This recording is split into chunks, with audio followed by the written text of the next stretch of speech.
निहाल आखिरकार पकड़ा गया। निहाल ने जिन लोगों के साथ फ्रॉड किया था वो लोग निहाल के घर तक पहुंच गए।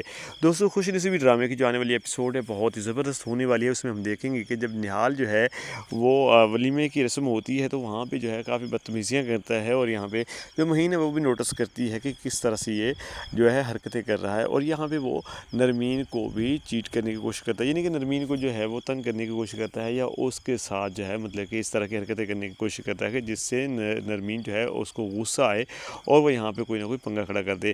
क्योंकि निहाल जो है वो तो बेइंतहा बदतमीज़ है, उसको कोई इस चीज़ की परवाह ही नहीं है कि यहाँ पे अगर कोई हंगामा होता है, कोई मसला होता है तो इससे किसी की इज़्ज़त ख़राब हो सकती है। वो इस चीज़ की परवाह नहीं करता, वो सबके साथ सेल्फी लेता है। उसके बाद जो है वो नरमीन के पास जाता है और वहाँ पर जाकर खड़ा हो जाता है और कैमरामैन को कहता है कि हमारी फ़ोटो बनाओ, ये मेरी बड़ी साली है तो उसके साथ भी मेरी फ़ोटो होनी चाहिए। यहाँ पे जो नरमीन है वो कहती है कि मैंने तुम्हारे साथ फ़ोटो नहीं बनानी, लेकिन वो कहता है कि तुम्हें मेरे साथ फ़ोटो बनाना पड़ेगी क्योंकि यहाँ पे फैमिली मेम्बर है सब, तो आपको भी मेरे साथ फ़ोटो बनाना पड़ेगी। तो वो ज़बरदस्ती उसके साथ फ़ोटो बना लेता है और यहाँ पे हुमायूं जो है उसको भी बुरा लगता है कि निहाल ये अच्छा नहीं कर रहा।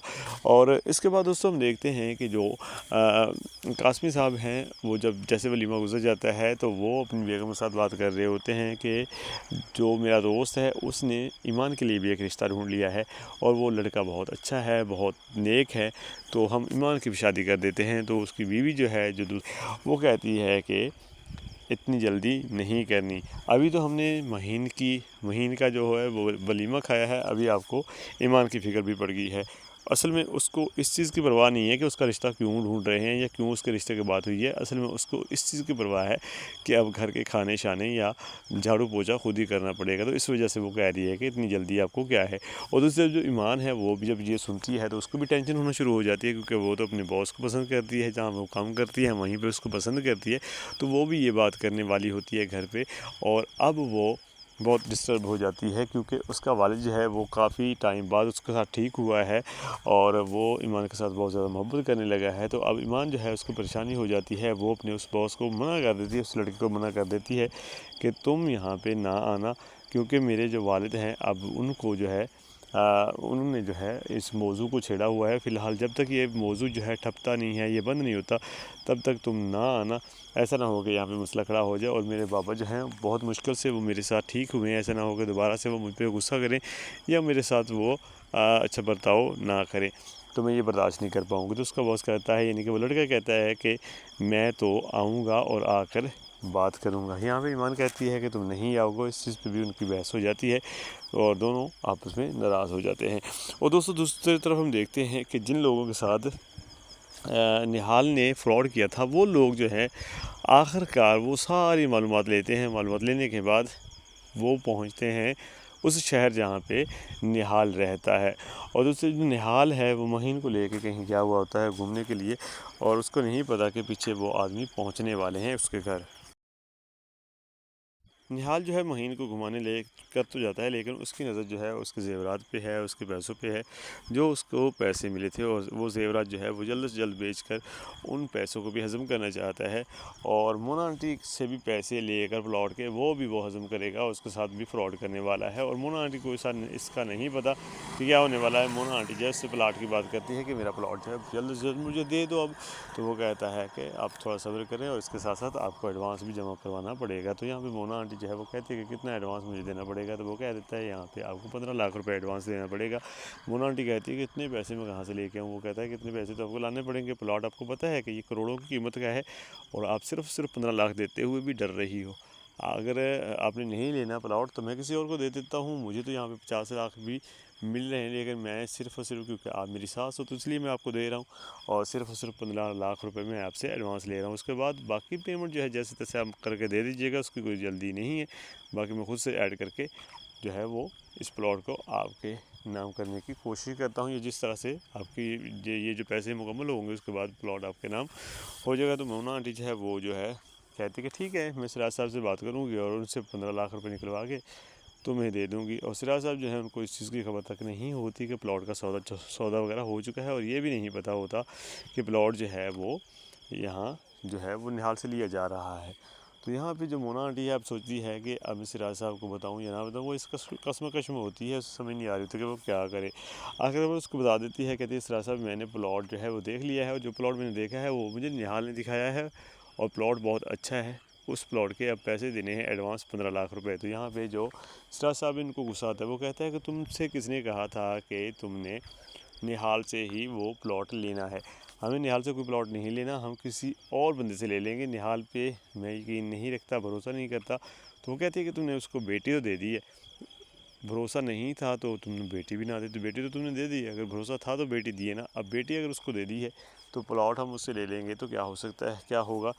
आपको इतना तो भरोसा होना चाहिए कि अगर आपने उसको बेटी दी है तो वो आपके साथ कैसे फ्रॉड कर सकता है। तो यहाँ पे सिराज साहब कहते हैं कि मेरा दिल नहीं मान रहा कि उस बंदे से प्लॉट लिया जाए या उसको पैसे दिए जाएँ। तो यहाँ पे जो उसकी बीवी होती है वो उसका आखिरकार राज़ी कर लेती है। और सिराज साहब कहते हैं कि ठीक है, फ़िलहाल तो पैसे मेरे पास नहीं है, बहरहाल मैं कुछ करता हूँ और गाड़ी सेल करते हैं और कुछ पैसे अगर बड़े हैं तो वो सारे पैसे इकट्ठे करके हम जो है वो उसको दे देते हैं। क्योंकि गाड़ी तो अब मेरे इतने ख़ास काम की नहीं है, हम एक छोटी बाइक ले लेते हैं और बाइक पे ही मैं चला जाया करूँगा दफ्तर, और हमारा प्लॉट बन जाएगा। और आगे जैसे ही तनख्वाह आती रहेगी तो हम साथ साथ जो है वो किस्तें जमा करते रहेंगे और इस तरह से हम अपने प्लॉट के पैसे भी उतार देंगे। तो मोना आंटी जो है वो खुश हो जाती है। मोना आंटी को ये नहीं पता, ना ही सिराज साहब को ये पता है कि वो प्लॉट कभी भी इनका नहीं होने वाला। और दूसरी तरफ जो निहाल है वो माहीन के साथ खुश तो नहीं है, बस सिर्फ़ और सिर्फ वो ऐसा काम इसलिए उसने किया है कि ताकि वो नरमीन से बदला ले सके। और नरमीन से हर बार वो नरमीन को इसी चीज़ पर वो उसको जो है तंग करता है, परेशान करता है। नरमीन को इस चीज़ की समझ आ जाती है कि इसने महीन की ज़िंदगी को ख़राब कर देना है, इसी वजह से इसने शादी की थी मुझसे बदला लेने के लिए। वो कहती है हुमायूं से कि तुम कहते थे कि निहाल और महीन की शादी जो है वो हो जानी चाहिए, अगर आपकी शादी हो गई है तो तुम देख लेना किस तरह से वो उसकी ज़िंदगी को ख़राब कर देगा। पर दोस्तों जब वो बाहर होता है महीने के साथ, तब जो है वो लोग जिनसे इसने फ्रॉड करके पैसे हथे आए थे और भाग आया था, वो लोग वहाँ पे पहुँच जाते हैं उस घर पे जहाँ पे उसकी भाभी और भाई रहते हैं। उस घर में जाते हैं और वो लोग जाके दरवाज़ा खटखटाते हैं। दरवाज़ा जैसे ही वो खोलने जाती है उसकी भाभी, तो वो तब तक दरवाज़ा तोड़ के अंदर आ जाते हैं और कहते हैं कि निहाल कहाँ है। तो वो कहती है कि तुम कौन होते हो निहाल का पूछने वाले, और किस तरह से तुम अंदर आए। वो कहते हैं जिस तरह से आना चाहिए था वैसे ही आए हैं, और तुम बताओ कि निहाल कहाँ है। तो वो कहते हैं कि निहाल तो यहाँ पे नहीं होता। तो वो कहते हैं कि निहाल यहीं होगा, और निहाल जो है जहाँ भी है हमें निहाल चाहिए। वो कहते हैं कि तुम लोग कौन हो। वो कहते हैं कि हम बता देंगे, जब निहाल आएगा तब बता देंगे। तो उसकी भाभी जब वो पूछती है कि आखिर बताओ तो सही हुआ क्या है। वो कहते हैं जो पैसे वो हथिया के आया था उसने ये घर भी लिया और तुम लोगों को भी खिलाया, और तुम्हें ये नहीं पता कि उसने पैसे कहाँ से लिए थे। वो हमारे पैसे हथिया के हमसे आया था, हमसे हमारे साथ फ्रॉड करके आया था, और अब हम उससे पैसे लेने आए हैं। अगर उसने पैसे ना दिए तो हम या तो उसको जान से मार देंगे या उठा के अपने साथ ले जाएंगे और उससे एक एक पाई वसूल करेंगे। तो यहाँ पे उसकी भाभी जो है वो परेशान हो जाती है और वो निहाल को कॉल करते हैं। निहाल कॉल उठाता नहीं, क्योंकि उसका काम तो फाइनल हो चुका है, उसने शादी कर ली महीन के साथ। अब वो क्यों उठाएगा कॉल, उसको नहीं पता कि कॉल अगर वो नहीं उठा रहा तो इसके लिए ही परेशानी है। और उसी वक्त जो निहाल है वो घर की तरफ रवाना हो जाता है और लोग जो हैं यहाँ पे वेट कर रहे होते हैं। तो निहाल अब घर आएगा तो वो लोग उसको देख लेंगे, पकड़ेंगे। अब क्या करते हैं उसके साथ ये आप देखेंगे आने वाले एपिसोड्स के अंदर।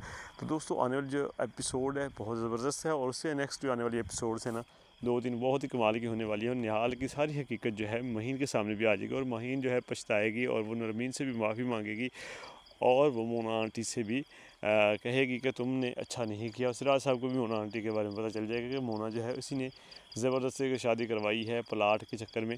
तो वो अब मामला सारे ख़राब होने वाले हैं। तो दोस्तों आने वाली जो एपिसोड है उसको आपने मिस नहीं करना, अच्छे तरीके से अपने वीडियो को देखना है।